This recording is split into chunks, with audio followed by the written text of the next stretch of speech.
Gentlemen, let's broaden our minds. Lawrence?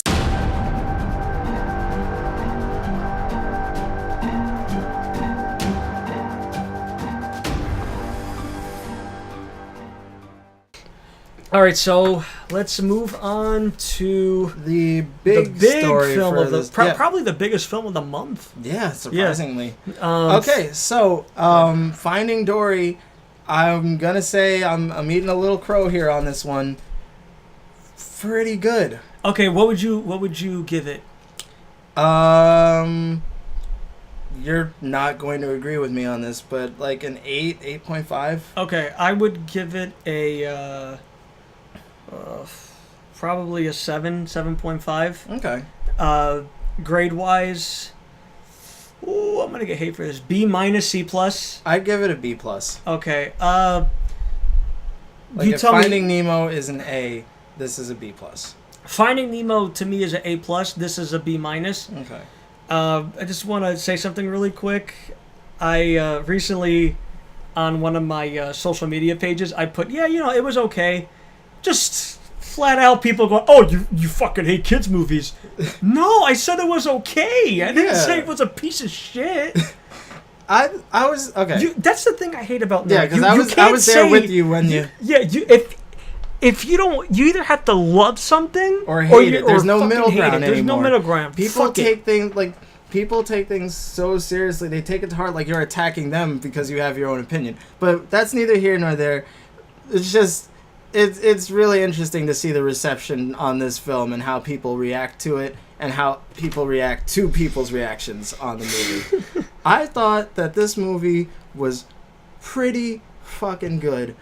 Especially considering that I went into it with the lowest of expectations, Me too. Expecting it to be shit. Me too. I wasn't sold on it. And to be honest, the first 15 minutes, I was scared because they were doing the same fucking joke. Yeah. They were doing the same joke. That was what I was saying when we were walking out of the theater. I was a little iffy because like it seemed like they were just retreading the original, but once we got past that point, from that point on, the movie was its own thing. You know, Okay, so let me backpedal a little bit and give you the synopsis. I'm not gonna spoil anything just yet, so I'll just give you like the brief synopsis, and then we'll get into it. To let you know, there will be spoilers. Yeah, there definitely will be spoilers ahead, and I'll let you know when we get to that. So, essentially, the synopsis of this movie is that the Dory, the sidekick from Finding Nemo, it's a year after the first movie. Yeah. And, Dory is living with Marlin and Nemo. Like, they're like next door neighbors, I guess. They're living in the sea. Right. So, one day, Dory randomly just gets a glimpse, like, into her past and starts to remember her family. She's like, oh, shit, I have a family. I need to go find them. So, she takes off and she's like, I remember where I'm from. I'm from California. So now, instead of this movie taking place off of like the coast of Australia, now we make our way to the U.S., which is an interesting, tonal shift, going from, one side of the world to the other. It kind of adds different things to it. Mm-hmm. So they make their way over there and they bring back some well-remembered characters from the first movie, which is surprising. Right, yeah, the turtles. And at that point, I was just like, really? We're doing this again? And the second I thought that was when the movie was like, guess what? We got you. We're not doing this again. We're doing something completely different. I did think, I know it's an animated movie, but I did find it kind of stupid that Marlon was like, oh, I know a guy. And then all of a sudden they were just... Yeah, like what did he call him on his shell phone? Yeah. That would have been better than just being on him. I did the phoner thing. That's neither here nor there. Yeah. But so from here on out, I think things are gonna get kind of spoilery as extreme spoilers. Yeah, as we kind of discuss more of the movie. So here's your official spoiler warning because we're gonna talk about the actual goings on of the movie. So Dory dies. Yep. No. She Not at all. dies of brain damage. No, not at all. But I thought I was. all right, so they make their way to what is it? The Marine Life Institute. Yeah, with Sigourney Weaver. I'm getting the feeling that you don't like this movie. The more I'm thinking, You don't sound as excited Look, to talk about it as I am. I thought it was okay. Just the fact that people are going on nostalgia. I'm not okay. I'll let you have that one because I do believe that a lot of people are I would feel like a lot of people that are getting so vocal about the movie either haven't seen it yet or are just so they're clinging so tightly to their love of the first movie that they're excusing this one for like any type of criticism. But I would say that I really like this movie and what it did well for me and why I rated it so highly is because it really knows how to take you on that emotional journey with the character. Mm-hmm. Or at least I felt that way. I feel like, because we saw it with our friend Phil too, so it was the three of us. I feel like we had three very different experiences watching that movie. What were the three experiences? I would say that you were kind of, not in disbelief, but like, you were just kind of along for the ride and was just like, whatever. And I feel like Phil enjoyed it, but again, was just kind of meh. He was, yeah. I did talk to him later. He was like, yeah, it was okay. Yeah, I feel like you're on the lower end of meh. He's on the just straight meh, and then I was on the good.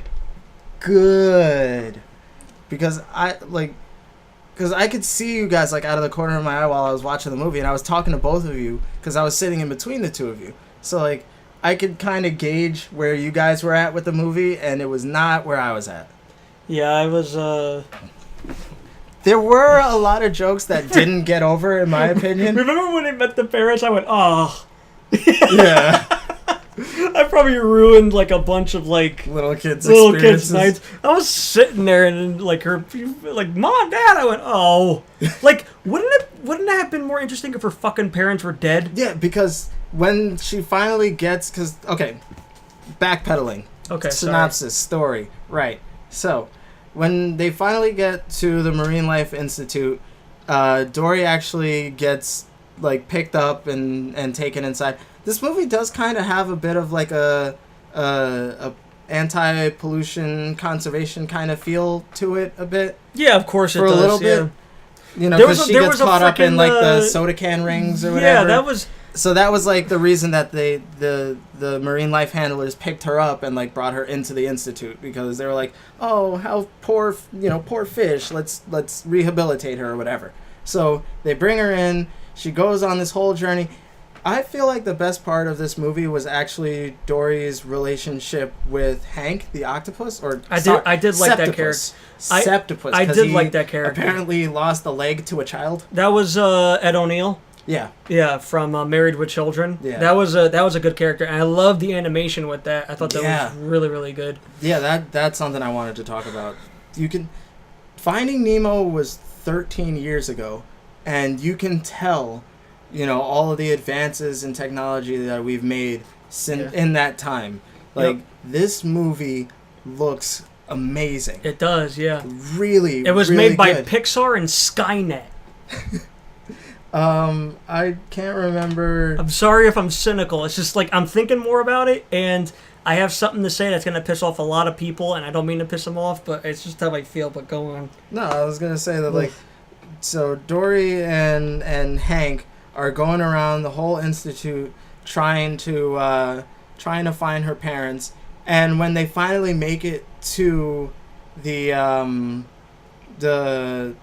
exhibit that Dory's from, all of the other blue tangs, which is the kind of fish that Dory is, all of the other blue tangs are gone, and they're being shipped off to, what was it, Cleveland, I believe? Yeah, they were going to go celebrate with LeBron James. Yeah, their big win, which I don't understand sports, so I'm not even sure. They won the big medal trophy, Xavier. It's a big fucking deal. Okay, I don't watch basketball. I'm assuming I love how it we're is, going off it is track. basketball. Yes, it Okay. is. Yeah. Oh my God, you scared me. I had to think about it for a second. But anyway, Oh, so like, Christ. so they get there and there's no more blue tangs in the exhibit because they're being shipped off to Cleveland. So she finally gets to where the rest of her kind are, and you know she was looking around for her parents, and they tell her, they're like, yeah, they're gone. Like they went looking for you and they never came back. So like, I'm sorry, but they're dead. Mm-hmm. And like that would have been, I mean, granted, it would have been really sad, but like I would have given them so much props for actually sticking with that. Mm-hmm. And Because Pixar is all about getting to your inner core. That would have been... I would have been like, holy shit. yeah, They really went there. But no, they went the safe route. You know, so it turns out that her parents were waiting for her right outside of the Marine Life Institute, and they set up a whole bunch of, because that they were kind of like trying to train her to remember a bit because they knew that like shells were her favorite. Right. So yeah, the purple shells or white shells or... Yeah, so they set up a trail of shells, and at first I was kind of like, that's really not stupid, but I was just like, it's the ocean, there are waves and other fish that swim by, those shells are going to get swept away. And I did put some more thought into it, and they did explain that they go out every day and put those shells out for her. Yeah, I did like... So I did like that, you Yeah. know, explanation through visuals. So she does follow the trail of shells back to find her parents. So they did kind of renege on the whole dead parents thing. I thought that would have been really bold, but they decided to not go that route. And I'm okay with it. I mean, I think it would have been a better move on Pixar's behalf to not treat this with kid gloves, I guess. You know? Like that was what I really liked about, you know, like Toy Story or Up or a lot of Pixar movies that we watched growing up as kids. Like they, not that they didn't treat us like kids, they made these movies knowing that it was for kids, but they taught us like really tough life lessons that like you don't expect to get from a children's movie. And that's not to say that there aren't lessons to be learned from Finding Dory. I would just say that, like, you know, it seemed like it was a story of loss. Like Dory's been on her own her entire life up until she met Marlin and Nemo. Her entire life. And that's what made this movie like it put me on an emotional roller coaster, because like I've felt really bad for her all throughout the movie, because like they did a very good job of portraying how tortured she is not having a memory, essentially. Okay. Like she gets little glimpses here and there, but she can't hold on to them for long enough for it to become a concrete thing. Right. And that broke my heart a bit.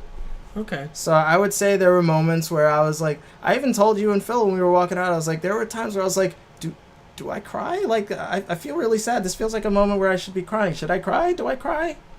Like, there was a moment in the movie where it felt like all hope was lost, because it was right after Dory had found out that her parents were gone, most likely dead, and she went out because she had like an argument with Marlin before she got taken into the institute, and he was like, just go over there and forget, it's what you do best.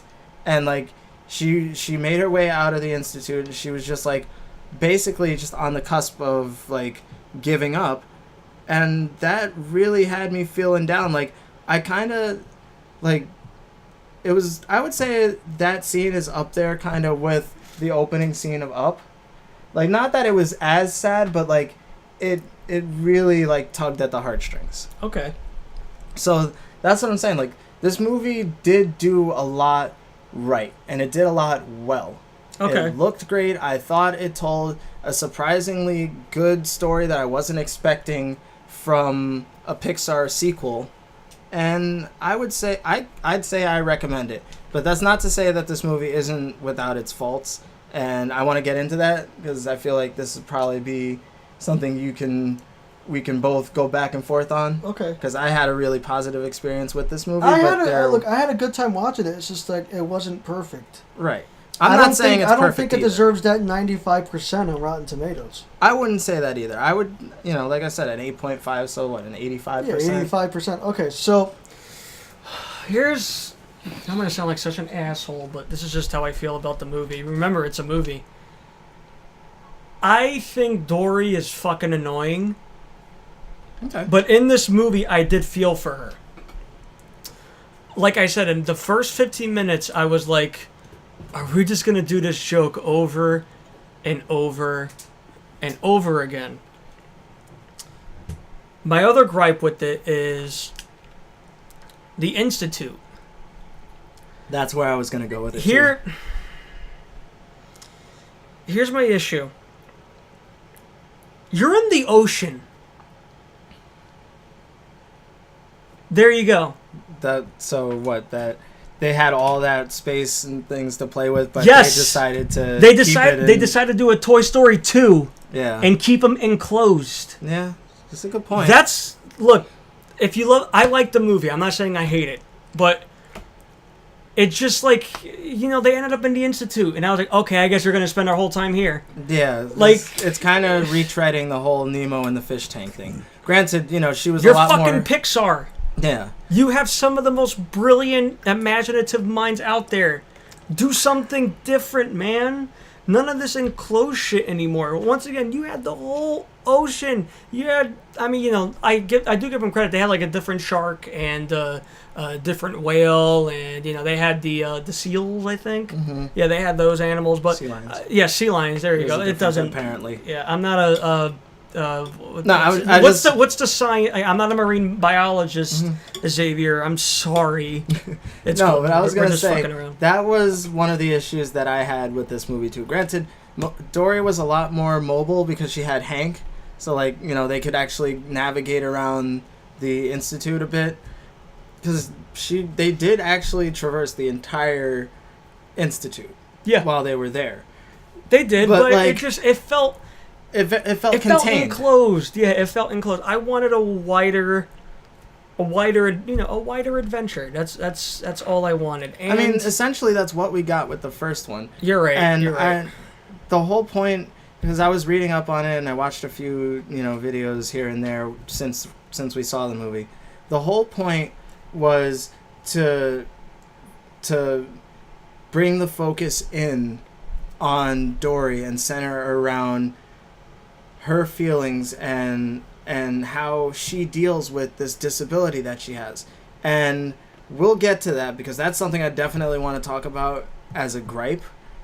But, like I said, for them to do that, they can't be so expansive with the setting. Mm-hmm. For us to focus on one specific character, on a specific feeling, it pays to centralize your environment. Right. So I understand the decision to go to the Marine Life Institute. I think it made sense, although I do agree that it would have been nice for them to have advanced so far with their animation and the technology. Yeah. They could have done so much more with this movie out in the ocean. Exactly, yeah.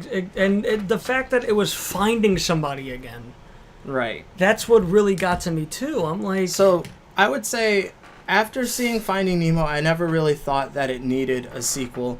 I did like Finding Dory, but I feel like, not that it merits having a sequel, but they could do another ocean movie, perhaps centered around these characters, or maybe introduce somebody new, but have a story where they can just go out into this playground that they have of this entire ocean and all this technological advances that they've made. Exactly. So This wasn't that is, look. This you pointing that out to me is kind of bringing it down a little bit to like an 8. Look, I'm not trying to shit on the movie. Look, it wasn't like Cars 2. No. It was not like Cars 2. It was a good movie. Don't get me wrong. I just think that with all their, like, once again, you're fucking Pixar. Right. Like, give me something new. You know what I mean? Like, that's why I mentioned Toy Story 2. Yeah. It's practically the same. Yeah, kind of. Like in an enclosed area. Right. You're getting the backstory on a character that not necessarily needed it, but like, it's interesting to see how, the story develops, but I do see the similarities, that they're going after somebody, they're trying to find them, the backstory, the enclosed area, I see it. Yeah. But here's one of the weirdest, I get, maybe this might sound a little nitpicky, but like here's kind of the main gripe that I had with this movie, and it made me not feel uncomfortable, but it made me a little awkward watching this movie. Oh, I know what you're gonna say. Like, I get that this movie was supposed to focus on Dory's disability, and it's supposed to be like it's supposed to be empowering, that like just because you have a disability doesn't mean that you can't continue moving forward and progressing. You can use it as a strength. Right. That's what they were trying to get across. I know where you're going to go with this. There was the whole thing at the Marine Life Institute was, it was supposed to be like this aquamarine like rehabilitation center where they take in, fish and other such animals with disabilities, and I feel like the only one who really got any development as far as like showing a disability as a strength was Dory, and the rest of how about the whale thing? Okay, there were some others, but I feel like the rest of the characters were played straight for humor, and at points they were just straight up making fun of people with disabilities. The sea lion was... Look. There was this... Okay, so there were 2 sea lions that they just kind of hang out and laze about on a rock. One was voiced by Idris Elba, too, right, which is cool. It was the 2 main guys from The Wire. Really? Yeah. Idris Elba, and I can't remember the other actor's name, but the white guy. No way. Yeah. It was Dominic West? I think so, yeah. That's hilarious. Yeah, they were the 2 guys from The Wire. That's voicing these sea lions. And then there was another sea lion that was just straight up retarded. I know we're not supposed to use that word anymore, but that's what this movie portrayed him as. He was just fucking retarded. He couldn't communicate. He didn't understand social cues. He didn't have any kind of, like, he wasn't all there. And, like, he just wanted to be a part of things and just hang out just like everybody else. And whenever he even remotely popped onto the screen, everybody's like, get the fuck out of here. Fuck you. Hey, get out of here. We don't want you here. Like, what the hell? This movie's supposed to be empowering, like, these disabilities, and here they are. There was that sea lion. There was the bird. Oh my!